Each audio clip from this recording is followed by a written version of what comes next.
Hello students, आपने previous video में देखा था। प्रीवियस वीडियो में हमने चर्चा किया था मोशन में यूनिफॉर्म और non uniform motion.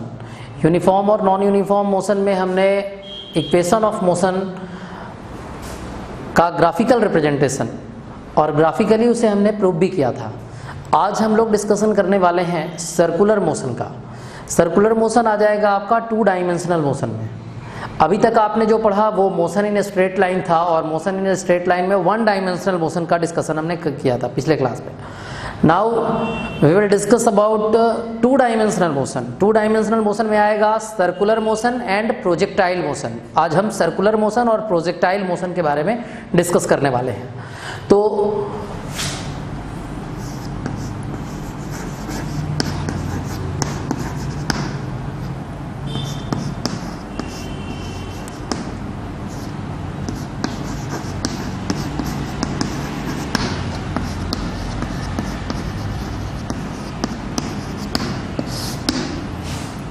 Circular motion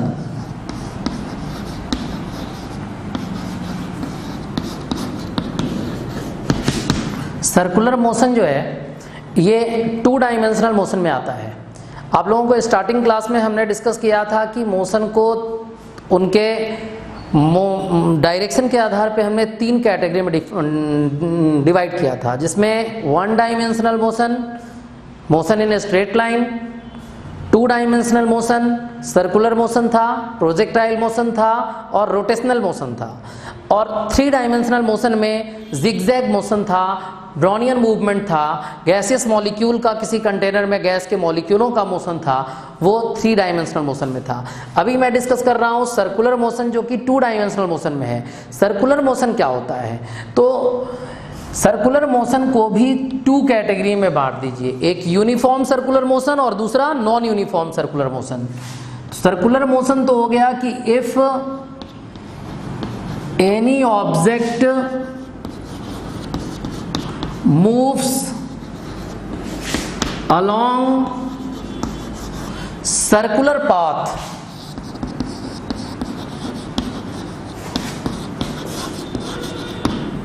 then it is said to be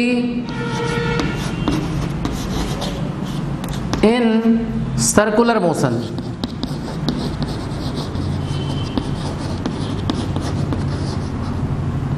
कोई भी ऑब्जेक्ट यदि सर्कुलर पाथ में घूम रहा है, सर्कुलर पाथ में मोशन कर रहा है, तो that is circular motion. But ये सर्कुलर मोशन को भी हमने 2 टाइप्स में डिवाइड करना है। जैसे हमने यूनिफॉर्म लीनियर मोशन और यूनिफॉर्म और नॉन यूनिफॉर्म में उन्हें कैटेगराइज्ड किया था। मोशन इन स्ट्रेट लाइन को 2 पार्ट में डिवाइड किया, यूनिफॉर्म और नॉन यूनिफॉर्म। यहां पर सर्कुलर मोशन भी यूनिफॉर्म और नॉन यूनिफॉर्म हो जाएगा। तो if an object moves along a circular path with constant speed कह दिया तो वो हो जाएगा said to be uniform circular motion. और यदि वो कांस्टेंट स्पीड ना हो करके वेरिंग स्पीड हो गया, स्पीड लगातार अगर चेंज हो रही है सर्कुलर पाथ में, तो हो जाएगा नॉन यूनिफॉर्म सर्कुलर मोशन। तो सर्कुलर मोशन को भी हम यूनिफॉर्म और नॉन यूनिफॉर्म 2 कैटेगरी में डिवाइड कर सकते हैं। तो यहां पे हम अभी चर्चा करेंगे यूनिफॉर्म सर्कुलर मोशन की। Means if an object moving on a circular path with constant speed then it is said to be uniform circular motion. अब कोई ऑब्जेक्ट किसी सर्कुलर पाथ में r रेडियस के सर्कुलर पाथ में uniform motion कर रहा है, ये r रेडियस है इसकी और इस रेडियस पे ये v वेलोसिटी से m मास का कोई ऑब्जेक्ट सर्कुलर मोशन कर रहा है। स्पीड इसकी हर पॉइंट पे v है, यहाँ भी स्पीड v है इसकी, यहाँ पर भी स्पीड v है, यहाँ भी स्पीड इसकी v है और यहाँ भी स्पीड इसकी v है। अब आप देख रहे हैं कि इसकी सर्कुलर मोशन में स्पीड इस तरीके से कहीं पे चेंज नहीं हो रही है, मीन्स यूनिफॉर्म सर्कुलर मोशन ये कर रहा है। इस अवस्था में इसका जो स्पीड v है, इसका डायरेक्शन इसके हर एक पॉइंट पे टेंजेंशियल होगा। टेंजेंट का मतलब स्पर्श रेखा। मीन्स यदि एक सर्किल हम लें और सर्किल के किसी पॉइंट को टच करते हुए कोई लाइन खींच दें तो this line is called tangent.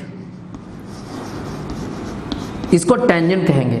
अगर आपसे पूछता है कि मतलब यूनिफॉर्म सर्कुलर मोशन में किसी भी पॉइंट पे, सर्कुलर पाथ के किसी भी पॉइंट पे उस ऑब्जेक्ट की स्पीड की डायरेक्शन क्या होगी, तो हम कहेंगे the direction of speed of object on a circular path is always tangential. Tangential means tangent के लॉन्ग होगा, टेंजेंट मीन्स स्पर्श रेखा के लॉन्ग होगा, मीन्स यहाँ डायरेक्शन ऐसी होगी, यहाँ डायरेक्शन ऐसी होगी, यहाँ ऐसी होगी, यहाँ ऐसी होगी। अगर पूछ दे यहाँ कैसी होगी, तो यहाँ ऐसी डायरेक्शन होगी।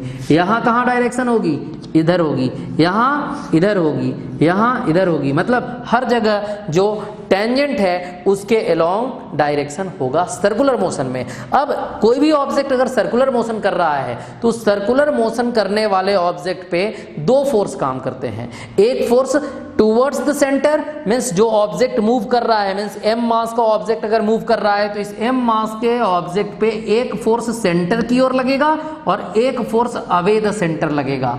जो फोर्स सेंटर की ओर लगेगा उस फोर्स को कहेंगे सेंट्रीपिटल फोर्स, और जो फोर्स सेंटर से अवे लगेगा उसको कहेंगे सेंट्रीफ्यूगल फोर्स। यहां पे सेंट्रीपिटल फोर्स रियल फोर्स है और सेंट्रीफ्यूगल फोर्स एक प्रकार से कह सकते हैं स्यूडो फोर्स है। स्यूडो मीन्स झूठा, मीन्स इमेजिनरी, इमेज किया गया है, इमेजिन किया गया है, काल्पनिक है, वो एक्चुअल में रियल फोर्स नहीं है। वो according to Newton third law ये इमेजिन कर लिया गया कि every action there is equal and opposite reaction. अगर सेंटर की ओर लग रहा है तो अवे द सेंटर भी एक फोर्स लगेगा। Means in case of uniform circular motion there are two forces acting on moving object. First is centripetal towards the centre and second is centrifugal away the center. Means in case of circular motion,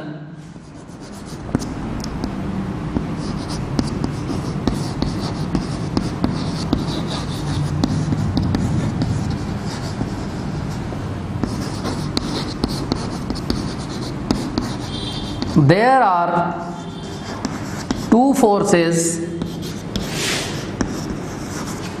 acting on moving object, that is centripetal towards the center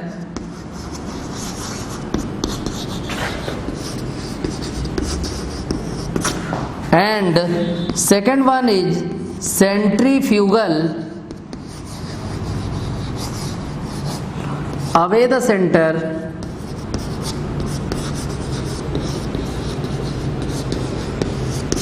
एक force centre की ओर लगेगा towards the centre and second one is away the centre, centrifugal force लगेगा। Centripetal force की जो mathematical value होगी वो F is equals to mv²/r होगी और सेंट्रीफ्यूगल फोर्स की भी value F is equals to mv²/r होगी। And the magnitude of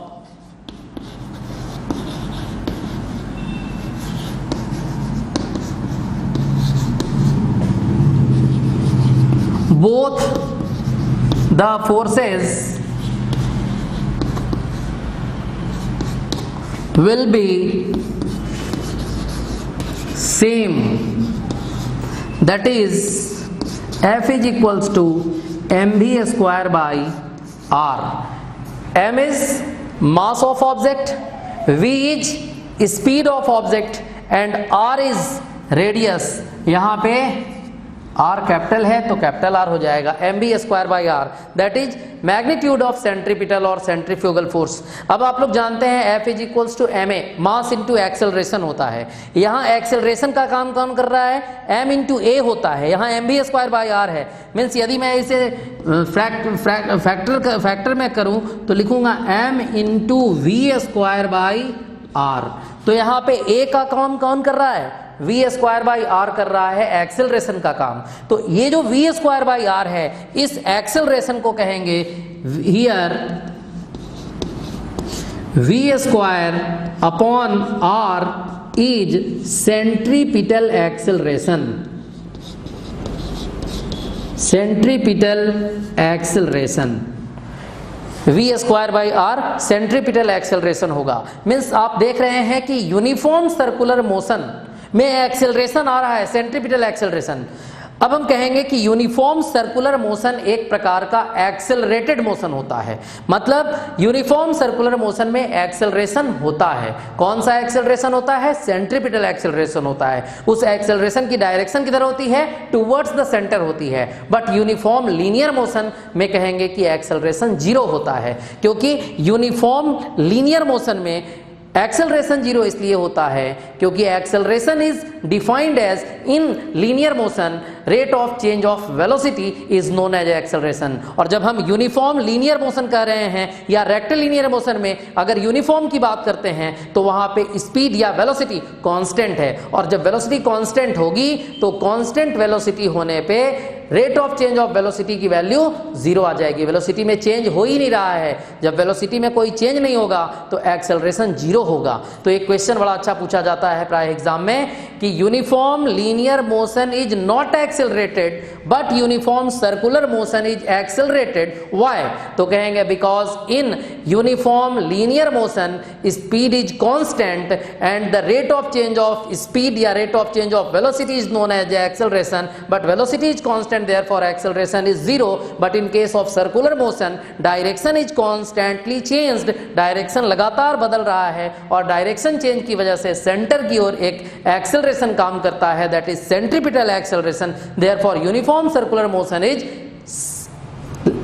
accelerated motion. Uniform circular motion accelerated motion है, but uniform linear motion is not accelerated. यहां तक clear है? अब यदि इस सर्कुलर मोशन में ही आपसे पूछता है कि मतलब इस कंडीशन में स्पीड की v जो है इसकी वैल्यू क्या होगी, तो in case of circular motion अगर v की बात करें तो स्पीड या velocity is equals to total distance travel. Speed is equals to total distance travel. Speed क्या हो जाएगा इस केस में? यूनिफॉर्म सर्कुलर मोशन के केस में तो speed is equals to total distance travel upon total time taken. Total distance travel कितना हुआ? तो एक कांस्टेंट एक सर्कल पूरा करने में 2πr डिस्टेंस ट्रेवल हो जाएगा अपॉन टाइम टेकन। मान लो कैपिटल T टाइम टेकन है तो v is equals to 2πr upon T। आप कह सकते हैं कि ये आपका स्पीड फाइंड करने के लिए फॉर्मूला यूज किया जा सकता है यूनिफॉर्म सर्कुलर मोशन के केस में। ये आपका यूनिफॉर्म सर्कुलर मोशन एक्सेलरेटेड है। और अगर यूनिफॉर्म लीनियर मोशन की बात करें तो uniform linear motion is not accelerated, uniform circular motion accelerated होता है।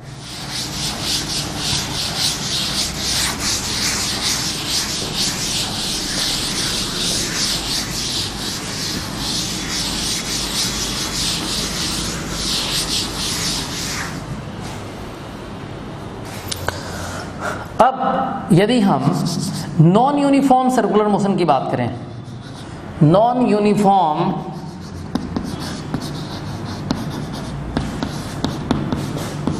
Circular motion, non uniform circular motion में क्या होगा? नॉन यूनिफॉर्म सर्कुलर मोशन में ऑब्जेक्ट एक सर्कुलर पाथ पे मूव तो करेगी बट इसका स्पीड लगातार बदलता रहेगा। मीन्स अगर यहाँ स्पीड मान लीजिए v1 है तो यहाँ आते आते स्पीड इसका v2 हो जाएगा, यहाँ आते आते स्पीड इसका कुछ और v3 हो जाएगा, यहाँ स्पीड इसका v3 हो जाएगा, सॉरी v4 हो जाएगा। मीन्स स्पीड लगातार इसका सर्कुलर पाथ में ही चेंज होता रहेगा, तो इसे कह देंगे नॉन यूनिफॉर्म सर्कुलर मोशन। अब नॉन यूनिफॉर्म सर्कुलर मोशन में सेंटर की ओर सेंट्रीपिटल फोर्स तो सर्कुलर मोशन है, चाहे वो यूनिफॉर्म हो या नॉन यूनिफॉर्म हो, दोनों ही केस में सेंटर की ओर फोर्स जरूर लगेगा, सेंट्रीपिटल फोर्स, और away the centre centrifugal force exactly लगेगा। सेंट्रीफ्यूगल के बारे में बतलाया, वो एक प्रकार का स्यूडो फोर्स है, सेंट्रीपिटल फोर्स रियल फोर्स है। तो सेंट्रीपिटल फोर्स इसमें काम करेगा, सेंट्रीपिटल फोर्स काम कर रहा है तो जाहिर सी बात है कि सेंट्रीपिटल एक्सेलरेशन भी काम करेगा, तो टूवर्ड्स द सेंटर एक एक्सेलरेशन भी काम करेगा। उस एक्सेलरेशन को यहाँ पे हम सेंट्रीपिटल एक्सेलरेशन कह सकते हैं कि टूवर्ड्स द सेंटर एक एक्सेलरेशन, मान लीजिए ये ए सेंट्रीपिटल एक्सेलरेशन, सी से रिप्रेजेंट कर दे रहा हूँ, ए सी फॉर सेंट्रीपिटल एक्सेलरेशन। समझिए सेंट्रीपिटल एक्सेलरेशन एक सेंटर की ओर काम कर रहा है नॉन यूनिफॉर्म सर्कुलर मोशन में। नॉन यूनिफॉर्म सर्कुलर मोशन में भी चीजें सब सेम है, बट यहाँ पे नॉन यूनिफॉर्म होने की वजह से यदि स्पीड भी कॉन्स्टेंटली चेंज हो रहा है तो rate of change of speed की वजह से एक एक्सेलरेशन इसमें टेंजेंशियल एक्सेलरेशन भी आ जाएगा, क्योंकि टेंजेंट के अलोंग स्पीड चेंज हो रहा है, इसलिए rate of change of speed is known as acceleration. Therefore यहां टेंजेंशियली स्पीड चेंज होता है, इस वजह से कहेंगे कि यहां rate of change of speed tangentially होने के कारण एक और एक्सेलरेशन काम करेगा, that acceleration is known as tangential acceleration. तो इसके टेंजेंट के अलोंग एक एक्सेलरेशन काम करेगा जिसे हम नाम देंगे AT, और इसको कहेंगे tangential acceleration. Means in case of non uniform circular motion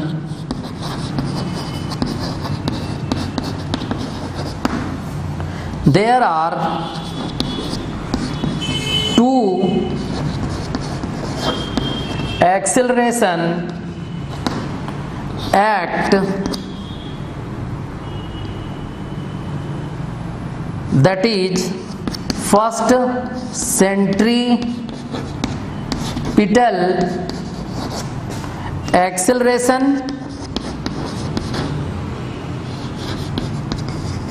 and second tangential acceleration।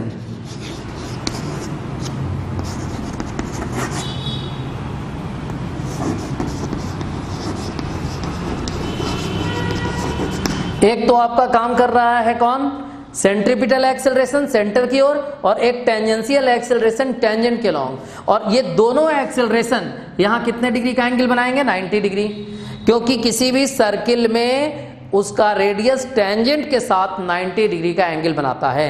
तो टेंजेंशियल एक्सेलरेशन और सेंट्रीपिटल एक्सेलरेशन एक दूसरे के साथ 90 डिग्री का एंगल बना रहे हैं। जब ये 90 डिग्री का एंगल बनाएंगे तो इन दोनों का रिजल्टेंट एक्सेलरेशन A होगा, और ये जो रिजल्टेंट एक्सेलरेशन होगा वो रिजल्टेंट एक्सेलरेशन क्या होगा, तो in case of non uniform circular motion moving object जो m मास का मूविंग ऑब्जेक्ट है, इस पे कितना टोटल एक्सेलरेशन काम करेगा, तो देयरफॉर एक मिनट, एक्सेलरेशन हो गया आपका यहाँ पे centripetal acceleration and tangential acceleration. Both acceleration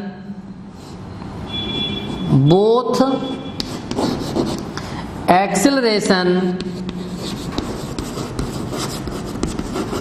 are perpendicular to each other। दोनों एक्सेलरेशन एक दूसरे के साथ परपेंडिकुलर है, दोनों एक्सेलरेशन एक दूसरे के साथ 90 डिग्री का एंगल बना रहे हैं। Therefore resultant acceleration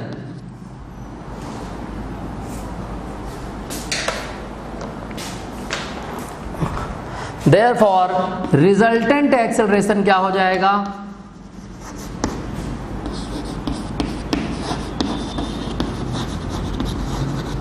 resultant acceleration A is equals to under root over AC square plus AT square हो जाएगा। क्यों, क्योंकि जैसे ही हम यहाँ देखें कि मान लीजिए ये आपका सेंट्रीपिटल एक्सेलरेशन है और ये टेंजेंशियल एक्सेलरेशन है, दोनों अगर परपेंडिकुलर टू ईच अदर है, और यहाँ से अगर रिजल्टेंट लें तो अगर मैं यहाँ से एक परपेंडिकुलर डालूं तो ये एक प्रकार से क्या बन गया, राइट एंगल ट्रायंगल बन गया। AT के पैरेलल ये है, इसलिए इसको भी AT कह सकते हैं। अब ये हाइपोटेनस की तरह ट्रीट होगा, तो यही रिजल्टेंट एक्सेलरेशन हाइपोटेनस है, तो ये पाइथागोरस के according under root over AC square plus AT square हो जाएगा।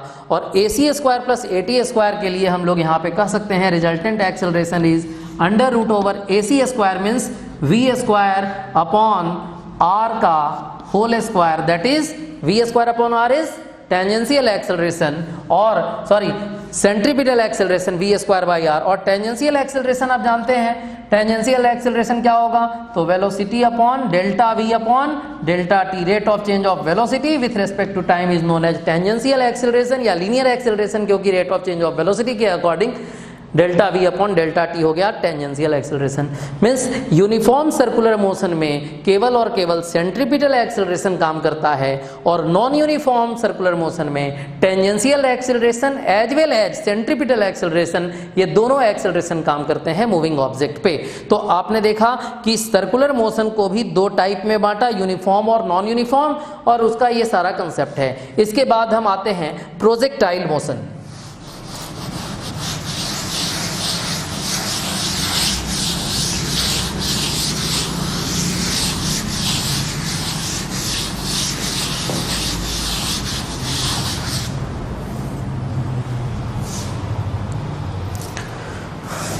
देखिए एक चीज और आप जान लीजिए कि आपसे पूछा जाए कि ये सर्कुलर मोशन 2 डायमेंशनल मोशन क्यों है, तो यदि मैं XY प्लेन कंसीडर करूं, ये आपका X एक्सिस है और ये Y एक्सिस है, और कोई ऑब्जेक्ट R रेडियस का सर्कुलर पाथ बनाता हुआ इस तरह से घूम रहा है। अब यदि कोई पूछता है कि बताओ इस पॉइंट का कोऑर्डिनेट क्या होगा, P पॉइंट का कोऑर्डिनेट क्या होगा, तो P पॉइंट का कोऑर्डिनेट निकालने के लिए अगर मैं यहाँ से इसको इससे मिलाऊं और इसको इससे मिलाऊं, तो ये देखिए Y एक्सिस पे भी कुछ डिस्टेंस ट्रेवल हुआ है और X एक्सिस पे भी कुछ डिस्टेंस ट्रेवल हुआ है, तो इस पॉइंट का कोऑर्डिनेट X और Y दोनों होगा। मीन्स हम यदि सर्कुलर मोशन में कोई भी सर्कुलर पाथ पे इसके सरकमफ्रेंस पे पॉइंट लेंगे तो उसमें एब्सिसा भी होगा और ऑर्डिनेट भी होगा। मीन्स x की वैल्यू भी होगी और y की वैल्यू भी होगी। मीन्स वो इसके सरकमफ्रेंस पे कोई भी पॉइंट को रिप्रेजेंट करने के लिए हमें कोऑर्डिनेट सिस्टम में x और y दोनों की आवश्यकता पड़ेगी। मीन्स ये 2 डायमेंशन में आएगा सर्कुलर मोशन, तो इसीलिए इसको सर्कुलर मोशन को हम लोग 2 डायमेंशनल मोशन भी कहते हैं। अब 2 डायमेंशनल मोशन का ही दूसरा एग्जाम्पल है प्रोजेक्टाइल मोशन। तो देखिए प्रोजेक्टाइल मोशन क्या होता है।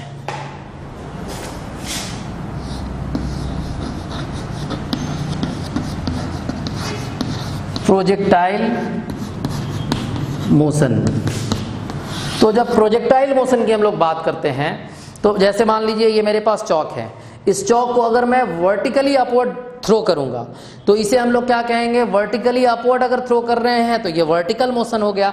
यदि मैं हॉरिजॉन्टली थ्रो करूंगा तो हॉरिजॉन्टल मोशन हो गया। इस हॉरिजॉन्टल और वर्टिकल में तो 1 डायमेंशनल मोशन हो रहा है, किसी एक डायरेक्शन में ही जा रहा है। बट मैं इसे यदि ग्राउंड लेवल से 90 डिग्री से कम एंगल पे, 90 डिग्री और 0 डिग्री के बीच में, उस एंगल से 90 डिग्री से कम एंगल से फेंकूंगा तो ये एक कर्व्ड पाथ बनाता हुआ जाएगा। मतलब मैं अगर यहां से इसको फेंकूंगा तो ये चौक इस तरह से एक कर्व पाथ बनाएगा। तो ये अगर 90 डिग्री से कम एंगल पे किसी चीज को थ्रो किया जाए तो इसे हम लोग नाम देंगे प्रोजेक्टाइल मोशन का।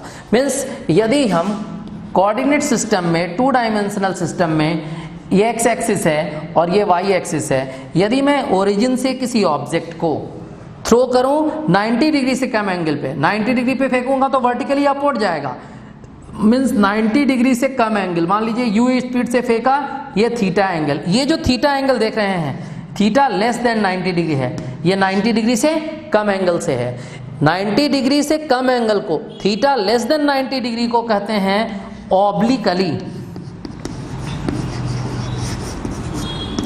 ऑब्लिकली मीन्स 90 से less than angle, less than 90 degree angle को ऑब्लिकली नाम दिया गया है। मीन्स जहां भी आप ऑब्लिकली वर्ड देखेंगे समझेंगे लेस देन 90 डिग्री कह रहा है।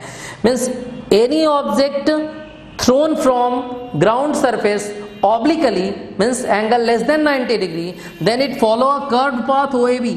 इस पाथ को ये फॉलो करेगा और O से जाएगा, A से होता हुआ B पॉइंट तक। तो ये जो OAB पाथ बना रहा है, that path is curve path. ये एक प्रकार का कर्व पाथ है और इस तरीके का पाथ फॉलो करते हुए जाएगा। तो इसे हम सर्कुलर मोशन भी नहीं कह सकते, लीनियर मोशन भी नहीं कह सकते, तो इसको नाम दिया गया projectile motion. Means projectile motion में हो क्या रहा है, किसी भी ऑब्जेक्ट को आपने ग्राउंड सरफेस से 90 डिग्री से कम एंगल पे थ्रो करिएगा तो वो एक प्रकार का कर्व पाथ बनाता हुआ जाएगा। और कहीं पर भी ऐसा मोशन आपको दिखता है कर्व पाथ बनाता हुआ तो आप कहेंगे प्रोजेक्टाइल मोशन है। फॉर एग्जाम्पल, यदि मैं किसी चीज को टारगेट करके अगर मैं यहाँ से गन से फायर करूं, बंदूक से गोली चलाऊं किसी चीज को मारने के लिए, तो उसमें जिस टारगेट को मैं फॉलो करूंगा, अगर उस टारगेट पे निशाना बनाकर मारूंगा तो गोली क्या होगी, उस टारगेट के पास जाएगी, बट उस गोली पे हर जगह ग्राउंड की तरफ वर्टिकली डाउनवर्ड mg काम करेगा। गोली का भार mg वर्टिकली डाउनवर्ड काम करेगा, उस वर्टिकली डाउनवर्ड mg के कारण उस गोली का पाथ कर्व्ड हो जाएगा। तो एक प्रकार का कर्व पाथ बनाता हुआ जाएगा। तो बंदूक से निकलने वाली गोली भी प्रोजेक्टाइल मोशन करेगी। आप एक पत्थर का टुकड़ा भी हॉरिजॉन्टली फेंकोगे तो वो हॉरिजॉन्टली ही नहीं जाता रहेगा, कहीं कुछ दूर जाने के बाद वो धीरे धीरे धीरे धीरे नीचे गिरने लगेगा, तो वो भी एक प्रकार का कर्व पाथ बना रहा है, तो वो प्रोजेक्टाइल मोशन है। आप हवाई जहाज देखते हो तो प्लेन जब टेक ऑफ करता है उस समय भी क्या होता है, वो प्रोजेक्टाइल मोशन की तरह ही जाता है, या जहां पे लैंड करता है वहां भी वो प्रोजेक्टाइल मोशन को फॉलो करता है, या तोप से अगर गोला छोड़ा जाता है तो वो भी एक प्रोजेक्टाइल मोशन को फॉलो करता है, जितने भी रॉकेट लॉन्चर से रॉकेट छोड़े जाते हैं वो भी एक प्रोजेक्टाइल मोशन की तरह ट्रीट होता है। अब वर्टिकली अपवर्ड अगर रॉकेट जाता है ऊपर तो वो आपका वर्टिकल मोशन हो जाता है, बट यहाँ पे अगर वर्टिकल मोशन से थोड़ा सा एंगल नीचे करके किया जाए, कोई मिसाइल अगर किसी पे दागना है तो वो प्रोजेक्टाइल मोशन को फॉलो करता है। मतलब प्रोजेक्टाइल मोशन का हमारे लाइफ में बहुत जगह यूज देखने को मिलता है। तो यहाँ पे थीटा लेस देन 90 डिग्री को ऑब्लिकली कहा जा रहा है। प्रोजेक्टाइल मोशन को डिफाइन करते हुए क्या कहा जाएगा, तो इसको डिफाइन करते हुए कहा जाता है if an object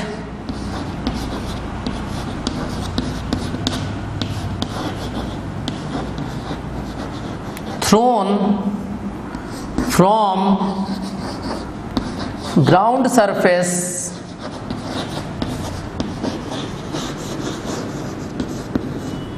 obliquely,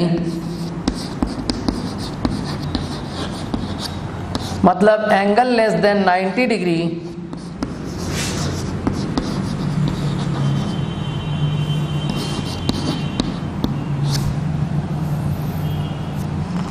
then object travel along curved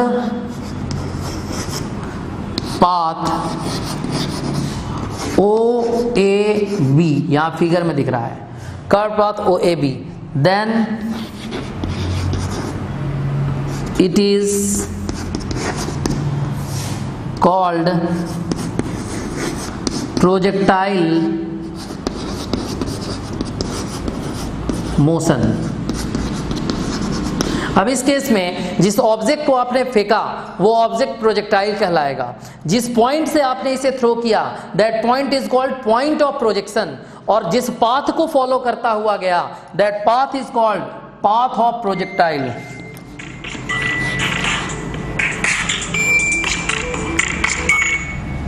path of projectile, और पाथ ऑफ प्रोजेक्टाइल को ट्रेजेक्ट्री भी कह सकते हैं, या किसी भी चीज के जिस पाथ को फॉलो करता है कोई मोशन में, सर्कुलर मोशन में अगर सर्कुलर पाथ फॉलो होता है तो उसको ट्रेजेक्ट्री कहते हैं। ट्रेजेक्ट्री मींस पाथ, तो यहाँ पाथ ऑफ प्रोजेक्टाइल को आप ट्रेजेक्ट्री भी कह सकते हैं,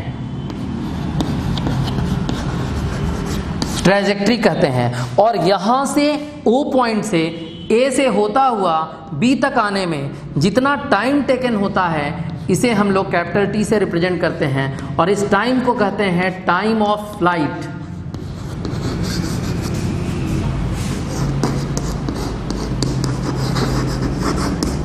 time of flight, path of projectile. और इस पॉइंट ऑफ प्रोजेक्शन से जहां ऑब्जेक्ट लैंड हुआ है, जहां गिरा है, यहां तक की जो हॉरिजॉन्टल डिस्टेंस है, इस हॉरिजॉन्टल डिस्टेंस को हम लोग हॉरिजॉन्टल रेंज कहते हैं।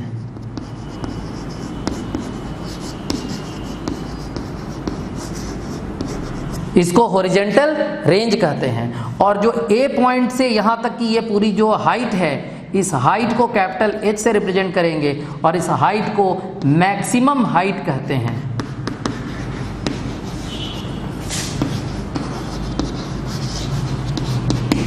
ये आपका मैक्सिमम हाइट हो गया। तो maximum height, horizontal range, time of flight, path of projectile या ट्रेजेक्ट्री, पॉइंट ऑफ प्रोजेक्शन, ये सब चीज क्लियर है। अब प्रोजेक्टाइल मोशन क्या होता है, इसमें कहीं पे कोई डाउट नहीं होगा। प्रोजेक्टाइल मोशन आप समझ रहे हैं। अब यहाँ पे हमने पॉइंट देखा, एक पॉइंट है आपका ट्रेजेक्ट्री या path of projectile, first, second time of flight, third horizontal, third maximum height, fourth horizontal range. इन सभी को अलग अलग डिफाइन करते हैं, और उसके बाद इन सभी के लिए अलग अलग इक्वेशन आएगा। तो आगे देखिए हम लोग डिस्कशन करते हैं सबसे पहले पाथ ऑफ प्रोजेक्टाइल की।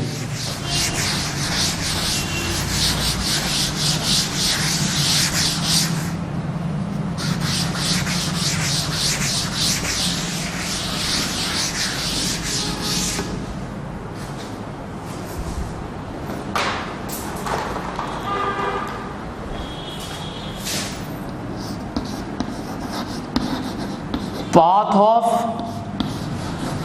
Projectile,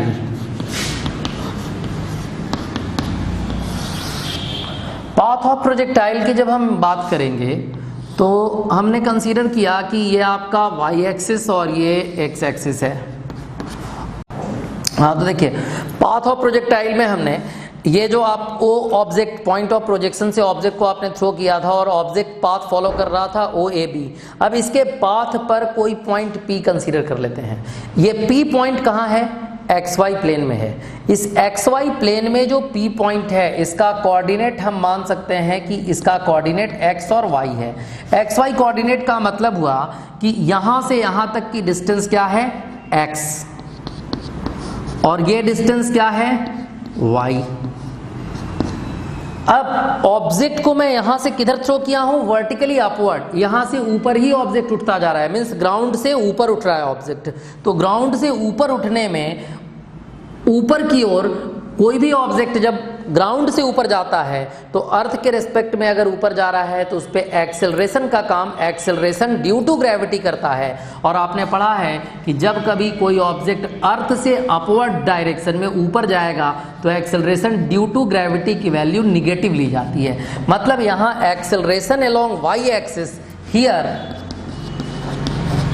acceleration along Y axis A Y की वैल्यू होगी -g, और एक्स एक्सिस के अलोंग तो मैंने थ्रो ही नहीं किया, मैंने ऑब्जेक्ट को वर्टिकली अपवर्ड 90 डिग्री से कम एंगल पे फेंका है। तो हॉरिजॉन्टल डायरेक्शन में मैंने फेंका ही नहीं, इसलिए हॉरिजॉन्टल डायरेक्शन में एक्सेलरेशन अलोंग एक्स एक्सिस 0 होगा। अब यहाँ पे इसे u स्पीड से अगर मैंने थ्रो किया है तो अब यहाँ देखिए ऑब्जेक्ट को यदि मैंने u स्पीड से थ्रो किया थीटा एंगल पे, अब यहाँ से अगर एक परपेंडिकुलर ले लें तो ये एक राइट एंगल ट्रायंगल हो जा रहा है। इस राइट एंगल ट्रायंगल में ये आपका बेस है और ये परपेंडिकुलर है। अब यहाँ यदि मैं साइन थीटा अप्लाई करूँ तो साइन थीटा बराबर परपेंडिकुलर अपॉन हाइपोटेनस होगा, और हाइपोटेनस का काम 90 के सामने u कर रहा है तो p अपॉन u होगा।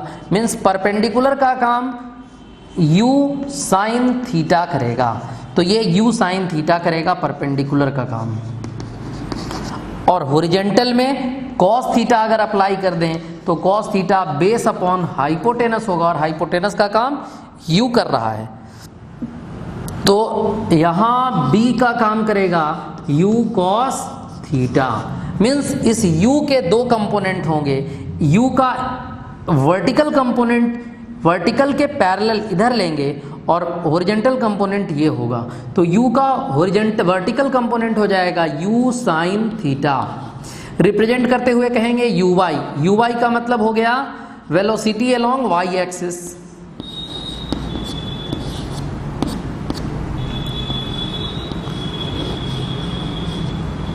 ये uy हो गया, u साइन थीटा हो गया। वेलोसिटी अलोंग मतलब मैं देख रहा हूं 90 डिग्री से कम एंगल पे, तो डायरेक्ट वर्टिकली अपवर्ड कितना काम कर रहा है? u sine theta. और हॉरिजॉन्टल डायरेक्शन में स्पीड हो जाएगा ux, इसको कहेंगे u cos थीटा। मतलब यदि मैं किसी ऑब्जेक्ट को u स्पीड से फेंक रहा हूं तो उसके दो कंपोनेंट हो जाएंगे, इसको कंपोनेंट कहते हैं uy और ux। एक x एक्सिस के along u cos theta speed होगी, y एक्सिस के along u sin theta speed होगी, और टोटल रिजल्टेंट स्पीड u होगा। यदि मैं इसे परपेंडिकुलर और इसे बेस मानूं तो अगर मैं इसे सॉल्व भी करूंगा तो u मिलेगा। आप कह सकते हैं u = √u square sine square theta plus u square cos square theta. तो आपको रिजल्ट में मिलेगा u ही, क्योंकि u स्क्वायर कॉमन ले लीजिएगा, sine square theta plus cos square theta. Sine square theta cos square theta की वैल्यू 1, तो u square का √u ही मिलेगा। मीन्स u के दो कंपोनेंट हैं u sine theta u cos theta, उनको पाइथागोरियन सॉल्व करने पे वापस हमें u ही मिलेगा। तो u स्पीड से ये थीटा एंगल पे फेंका गया, तो horizontally speed u cos theta, vertically speed u sin theta. अब हम लोग अप्लाई यहां करेंगे, since we know that s = ut + ½ at square. ये आपने इक्वेशन ऑफ मोशन पढ़ा है। अब यही equation of motion projectile motion में लगा दीजिए। तो जिस समय हॉरिजॉन्टल डायरेक्शन में कितना डिस्टेंस ट्रेवल हुआ है, x डिस्टेंस कितने स्पीड से ट्रेवल हुआ है, ux स्पीड से, u cos थीटा है। तो अब यहाँ पे हम लोग अप्लाई करेंगे पहला horizontal direction, horizontal distance. Horizontal distance कितना है, x बराबर क्या होगा, uxt। uxt का मतलब क्या हुआ, uxt का मतलब हुआ कि x distance is equals to speed into time. मान लीजिए यहां से यहां जाने में स्मॉल t टाइम लगा, तो इस जाते हुए स्पीड कितनी थी, u cos theta. Horizontal direction में स्पीड u cos थीटा है, तो स्पीड इनटू टाइम। और हाफ at स्क्वायर में half acceleration along x axis 0 है, तो यहाँ uxt plus half axt square होगा। और ax की वैल्यू कितनी है, एक्सेलरेशन अलोंग x एक्सिस 0 है, तो यहाँ हो जाएगा वैल्यू आपका x is equals to ux की value u cos theta into t और प्लस 0। मीन्स यहाँ से अगर हम देखें तो x is equals to u cos theta into t। अब यहाँ से मैं टाइम फाइंड करना चाहता हूँ कि टाइम क्या लगेगा, तो यहाँ से डायरेक्ट टाइम निकालते हैं। Now t is equals to क्या कहेंगे, x upon u cos theta. तो यहाँ t इज इक्वल्स टू हो जाएगा x upon u cos theta. Time की वैल्यू हो गई x upon u cos theta. अब देखिए जब टाइम मिल गया हमें x upon u cos theta, तो अब हम लोग यहाँ पे करेंगे क्या, दूसरा कंडीशन लगा देंगे। हॉरिजॉन्टल डिस्टेंस हो गया, अब वर्टिकल डिस्टेंस निकाल लेंगे। वर्टिकल डिस्टेंस, तो वर्टिकल डिस्टेंस कितना है, y। तो वर्टिकल डिस्टेंस y को फाइंड करने के लिए फिर लगाएंगे y is equals to uyt plus half ayt square. अब y इज इक्वल्स टू क्या कहिएगा, uy की value u sine theta into t की वैल्यू निकाल चुके हैं आप x upon u cos theta, तो यहाँ रख दीजिए x upon u cos theta plus half ay की वैल्यू माइनस g और इंटू t स्क्वायर। अब क्या करना है, तो y is equals to u cancel, sine theta upon cos theta tan theta, तो x tan theta plus minus minus half g और t square मतलब x upon u cos theta का whole square. ये जो इक्वेशन आया y is equals to x tan theta minus half g x upon u cos theta का whole square, इसे हम लोग कहते हैं equation of trajectory. This will be the equation of trajectory. और ये जो ट्रेजेक्ट्री का इक्वेशन है ये पैराबोला के इक्वेशन से मैच करता है, इस वजह से कहा जाएगा कि path of projectile is parabolic. Path of projectile कैसा होता है, पैराबोलिक पाथ होता है। पैराबोला, हाइपरबोला और एलिप्स ये आप आगे 11th क्लास में पढ़ेंगे, बट अभी आप 9th क्लास में हैं और ये टॉपिक एनसीईआरटी में आपको नहीं मिलेगा।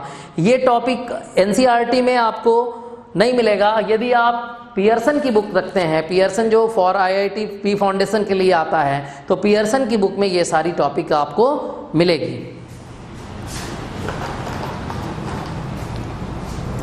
अब पियर्सन की 9th क्लास की ही बुक में आपको ये टॉपिक मिल जाएगी, projectile motion.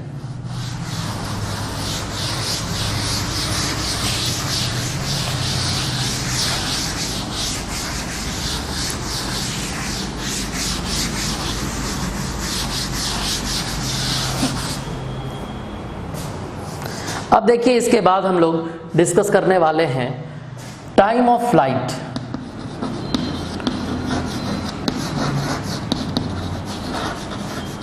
Time of flight क्या है, तो आपने देखा कि जब हम किसी पॉइंट ऑफ प्रोजेक्शन से ऑब्जेक्ट को फेंकते हैं और ये कर्व पाथ OAB बनाता हुआ जाता है, u स्पीड से थीटा एंगल से फेंका, ये ओ ए बी पाथ बनाता हुआ गया, तो ओ से बी तक पहुंचने में इसे जितना टाइम लगा that is called time of flight.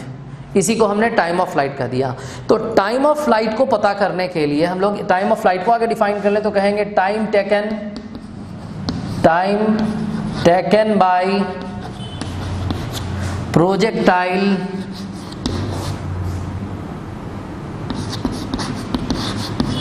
To cover curved path OAB। ये जो OAB कर्व्ड पाथ है, इस कर्व्ड पाथ को ट्रेवल करने में जितना टाइम टेकन लगेगा उसी टाइम को हम लोग टाइम ऑफ फ्लाइट कहेंगे। Time taken by projectile to cover curved path OAB is called time of flight.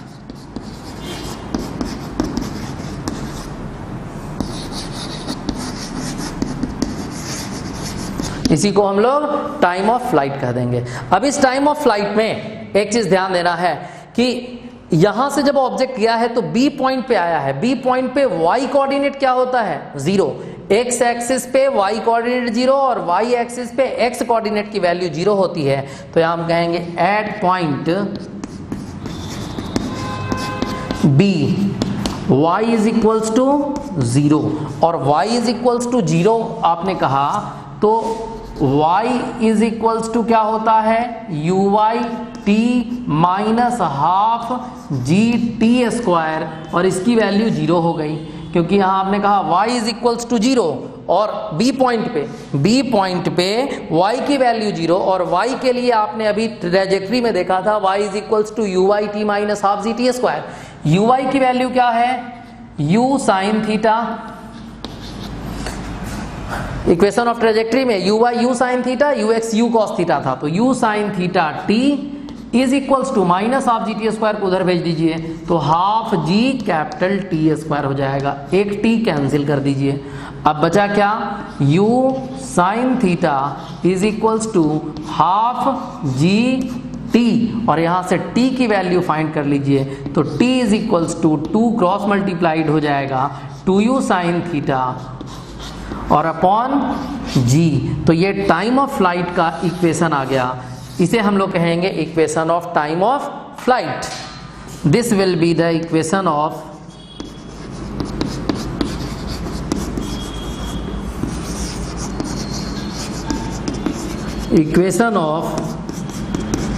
Time of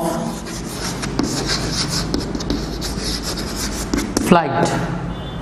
तो आज के वीडियो में मैं यहीं तक डिस्कशन कर रहा हूं और टाइम ऑफ फ्लाइट के बाद मैक्सिमम हाइट और हॉरिजॉन्टल रेंज और इस पे बेस्ड न्यूमेरिकल का डिस्कशन मैं नेक्स्ट वीडियो में करूंगा और आपको मैं नेक्स्ट वीडियो में एनसीईआरटी के जितने भी न्यूमेरिकल क्वेश्चंस हैं उसका डिस्कशन करने वाले हैं। एनसीईआरटी के बाद सर्कुलर मोशन और प्रोजेक्टाइल मोशन पे। अभी आप देख रहे हैं कोरोना की वजह से लॉकडाउन चल रहा है, तो जब आपका क्लास स्टार्ट होगा तब तो क्लास की जो पढ़ाई है वो कभी वीडियो पे नहीं हो सकती, तो आप लोग न्यूमेरिकल की प्रैक्टिस सेल्फ स्टडी घर पे करते रहिए और जहाँ भी दिक्कत आती है वहाँ ऐप्स के थ्रू आप क्वेश्चन पूछ सकते हैं। अब नेक्स्ट वीडियो में हम इसके आगे का टॉपिक का डिस्कशन करेंगे जिसमें हॉरिजॉन्टल रेंज मैक्सिमम हाइट भी आएगा और न्यूमेरिकल भी इस पे बेस्ड करेंगे। जब तक आप इस पे बेस्ड न्यूमेरिकल की प्रैक्टिस नहीं करेंगे तब तक ये पूरा टॉपिक क्लियर नहीं होगा। Thank you guys.